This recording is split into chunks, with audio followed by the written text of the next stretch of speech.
actually called my mom and said, Mrs. Goh, are you sure you want to transfer your son from Nanhua, this good school? You know how many people pay to move into this area, to move into this school?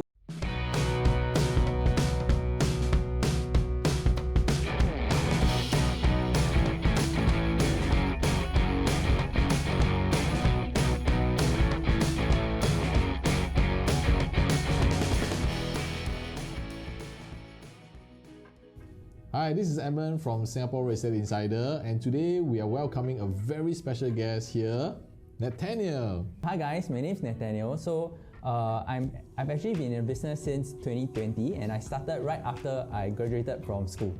Alright, so in this series, that's where we uncover behind the lens of what real estate consultants are doing in their neighborhoods. Alright, so we go behind the scenes to really understand about their line of work and how they are able to help their homeowners in the same estate as well.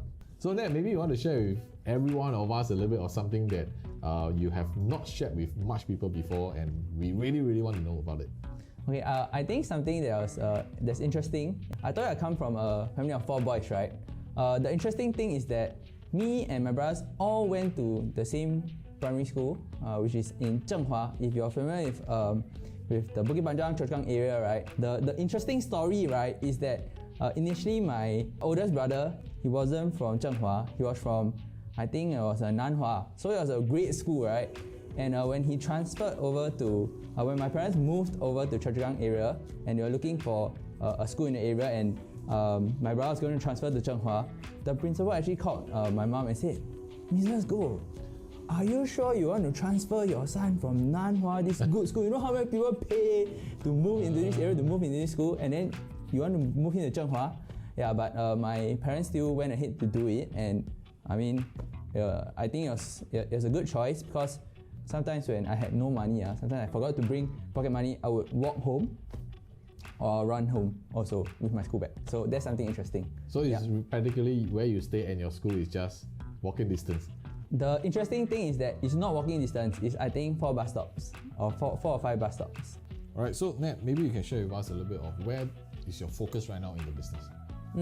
Okay, so I think right now my focus is on specifically my area, in the Choa Chu Kang area. So before this, however, I think when I first started out as an agent, most of my deals came from friends and family, so it wasn't so focused, right? It tends to be a bit all over the place.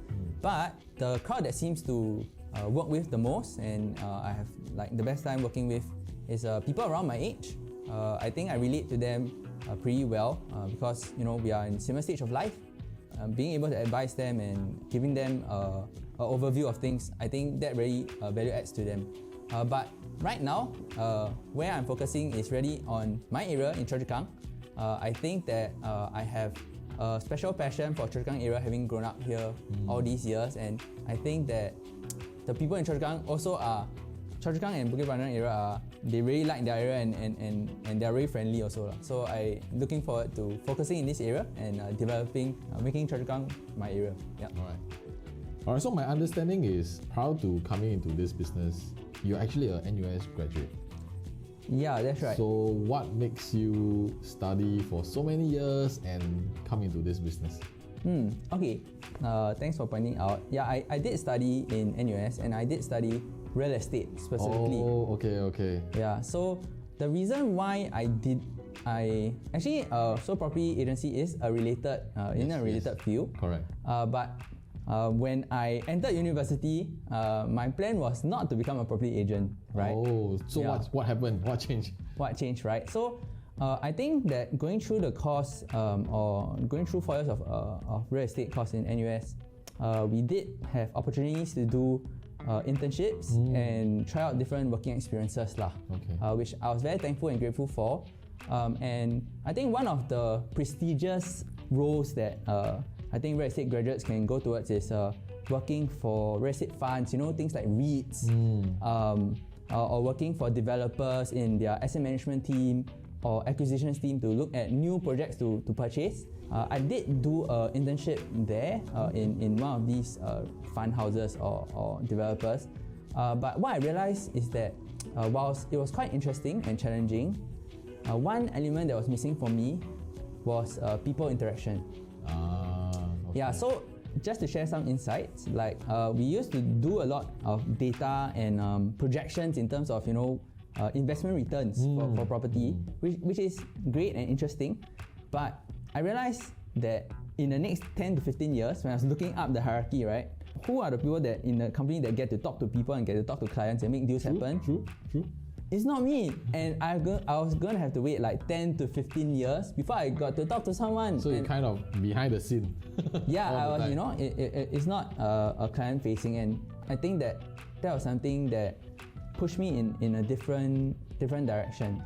The second important factor was that on top of doing a real estate internship, I also got to work for my brother. So my family business, we are in the business of distribution for consumer electronics, sound systems, right?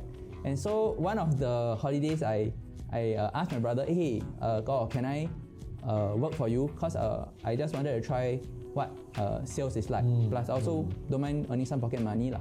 Okay. So I went to be a promoter for like consumer electronics. Road shows. Exactly, just like road shows, but at places like Challenger, Takashimaya, right? You see those young people telling you about the products. Yeah, that was me.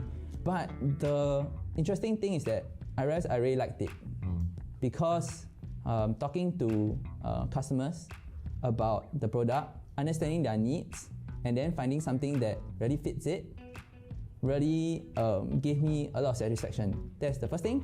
The second thing is also that I found myself very motivated because there's a commission structure, and when you do well and you value add to the consumer, you are remunerated for it lah. So these two factors made me come into property agency rather than pursuing a office-based job. But you spent 4 years, right, taking the degree. Wouldn't that be feeling like you went through so much hassle for the academic part, and wouldn't people judge you like, oh, why do you go to an agent route instead? Yeah, I think that is quite a common thing. People are like, people ask me, hey, what are you doing?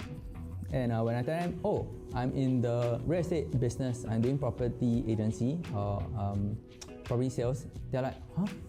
I thought you studied real estate. Or I thought stigma, right? I thought you were an NUS graduate. And I think ultimately my reply is that to those people who are maybe considering your careers as well, or undergrads, if you had spend enough time to go and try different things, you realize what works and what doesn't work. And ultimately, what I can say that is that having been in a business since 2020, I have no regrets because I really enjoy my day-to-day work. I get to talk to people. People appreciate me for what I do, and these are things that are like way more important to me, and I feel really happy in this job lah. Yeah. Next up, Maybe you can share on with us Think Property. What's the most satisfying, memorable case so far? The most memorable for me because I felt the appreciation, right? And for me personally, somebody's appreciation is even more important than commission and things like that. So if you work with me before, I'll probably go quite out of the way for you.